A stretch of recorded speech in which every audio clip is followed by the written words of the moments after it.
प्रयागराज में जहरीली शराब पीने से अब तक 14 लोगों की मौत, चौकी इंचार्ज समेत 4 पुलिसकर्मी सस्पेंड।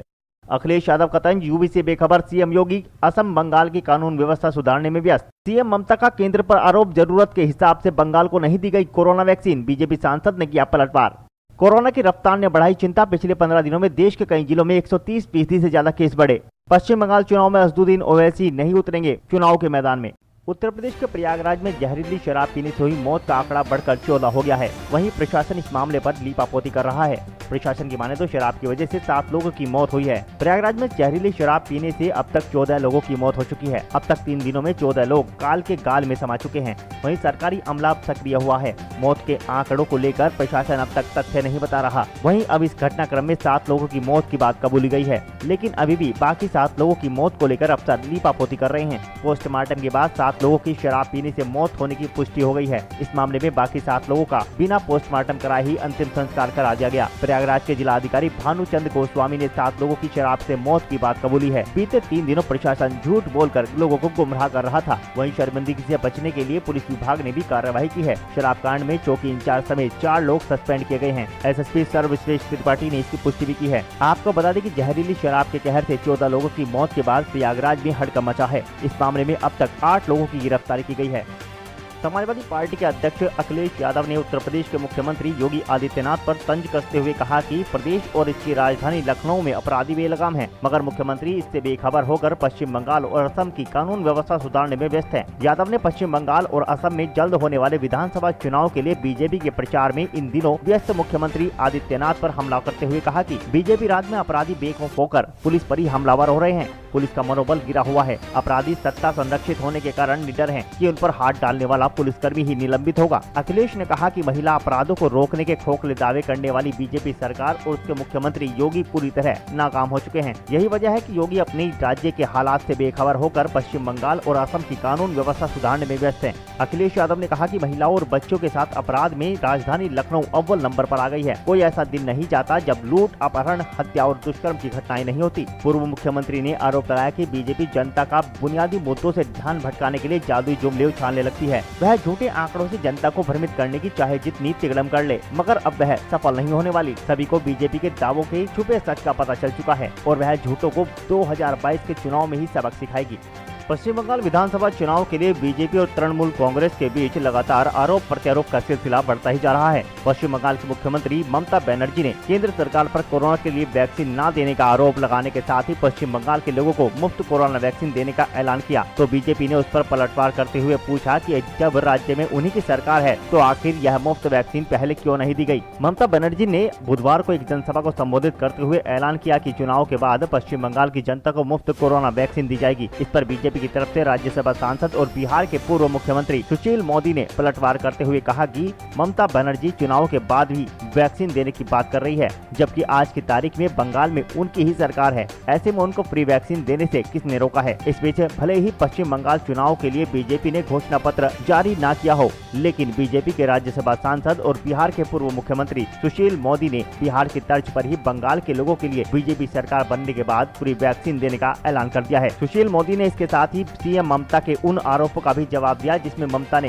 केंद्र सरकार से कोरोना वैक्सीन नहीं मिलने का आरोप लगाया था और उसी के विरोध में प्रधानमंत्री की तरफ से कोरोना से लड़ाई को लेकर जो मुख्यमंत्रियों की बैठक बुलाई थी उसका बहिष्कार करने का दावा किया था। सुशील मोदी ने कहा कि ममता बनर्जी झूठ बोल रही हैं, कुछ उसी तरह से जैसे कि शुरुआत में उन्होंने कहा कि बीजेपी के लोगों ने उन पर हमला किया और पैर में चोट की बात कहकर प्लास्टर लपेट लिया, लेकिन अब वह ऐसा नहीं कह रही क्योंकि सच सामने आ चुका है। सुशील मोदी के अलावा बीजेपी की ही राज्यसभा सांसद और बंगाल से नेता रूपा गांगुली ने भी ममता बनर्जी के प्रचार और घोषणा पत्र को लेकर सवाल उठाते हुए कहा कि ममता बनर्जी और उनकी पार्टी तृणमूल कांग्रेस अपने घोषणा पत्र में नए वादों की जगह अगर पुराने वादों का ही जिक्र कर दे तो सही होगा, क्योंकि पिछले 5 सालों की सरकार के दौरान मुश्किल से 5 से 20% ही वादों पर अमल किया गया होगा और आज की तारीख में भी करीबन 80% बातों पर कोई काम नहीं हुआ। तो सवाल यह उठता है कि आखिर ऐसे घोषणा पत्र का फायदा ही क्या। जिन राज्यों में कोरोना के मामले बढ़े हैं उनमें महाराष्ट्र, हरियाणा, पंजाब, गुजरात, कर्नाटक, राजस्थान, दिल्ली, आंध्र प्रदेश, मध्य प्रदेश, छत्तीसगढ़ और हिमाचल प्रदेश का नाम शामिल है। इन राज्यों में कई ऐसे जिले हैं जहां 1 से 15 मार्च के बीच कोरोना के मामले काफी तेजी से बढ़े हैं। भारत में कोरोना के मामले लगातार पिछले कुछ दिनों से बढ़ रहे हैं। खासकर कुछ ऐसे राज्यों में हालात हैं। केंद्रीय स्वास्थ्य मंत्रालय के मुताबिक जिन राज्यों में केस बढ़ रहे हैं वो महाराष्ट्र, मध्य प्रदेश, पंजाब, हरियाणा, दिल्ली, राजस्थान, गुजरात, छत्तीसगढ़, हिमाचल प्रदेश, आंध्र प्रदेश और कर्नाटका हैं। इनमें कई जिले ऐसे हैं जहां 1 मार्च से 5 मार्च के बीच काफी तेजी से केस बढ़े हैं। केंद्रीय स्वास्थ्य मंत्रालय के मुताबिक पिछले 15 दिनों में इन राज्यों के कुछ जिलों में 130% से ज्यादा केस बढ़े हैं। पंजाब के रूपनगर में 256%, अमृतसर में 123% केस बढ़े हैं। हरियाणा में यमुनानगर में 300%, करनाल में 245%, फरीदाबाद में 225%, पंचकुला में 215%, कैथल में 180% केस बढ़े हैं। हिमाचल प्रदेश के सिरमौर में 367%, सोलन में 267%, ऊना में 220% केस बढ़े हैं।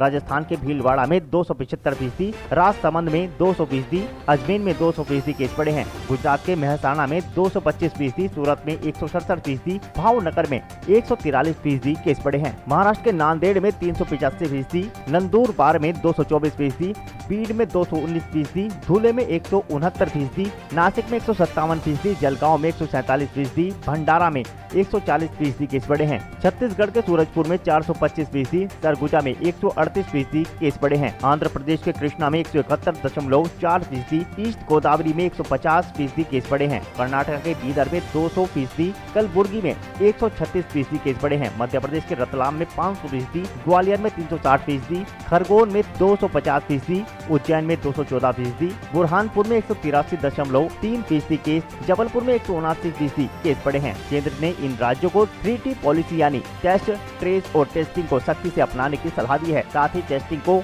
बढ़ाने, खासकर RT-PCR टेस्ट बढ़ाने को कहा है। भारत में कोरोना के मामले लगातार बढ़ रहे हैं। पिछले 24 घंटे में 28,903 नए मामले सामने आए हैं। इसके साथ ही भारत में कोरोना संक्रमित लोगों की संख्या 1,14,38,734 हो गई है। इसमें से 1,10,45,284 मरीज संक्रमण से ठीक हो चुके हैं, जबकि 1,59,044 लोगों की संक्रमण से मौत हो चुकी है। जबकि भारत में अब 2,34,406 एक्टिव केस हैं, जिनका इलाज जारी है। पश्चिम बंगाल में ज्यों-ज्यों चुनाव की तारीखें पास आती जा रही हैं, सियासी मुकाबला और रोचक होता जा रहा है। राज्य में बीजेपी और टीएमसी की लड़ाई को त्रिकोणीय बनाने में लगे कांग्रेस वाम गठबंधन के बीच AIMIM के चीफ असदुद्दीन ओवैसी ने बंगाल के सियासी मैदान में नाव उतरने का फैसला लिया है। बिहार विधानसभा चुनाव में 5 सीटें जीतकर पॉलिटिकल पंडितों को चौंकाने वाले ओवैसी के इस कदम ने लोगों को जरूर हैरान किया है। ऐसे में सवाल उठता है कि अगर ओवैसी पश्चिम बंगाल के चुनावी मैदान में नहीं है तो इसका फायदा किसे मिलेगा? क्या ममता बनर्जी के नेतृत्व वाले राज्य की सत्ताधारी टीएमसी ओवैसी के इस ऐलान के बाद अपने मुस्लिम वोट को इंटैक्ट रख पाएगी? ओवैसी के बंगाल के सियासी मैदान में नहीं उतरने के बाद इस वक्त कई सवाल लोगों के जहन में उठ रहे हैं। सवाल ये भी उठ रहा है कि क्या इससे कहीं बीजेपी को सियासी नुकसान तो नहीं होगा और ओवैसी ने ऐसा कदम आखिर क्यों उठाया?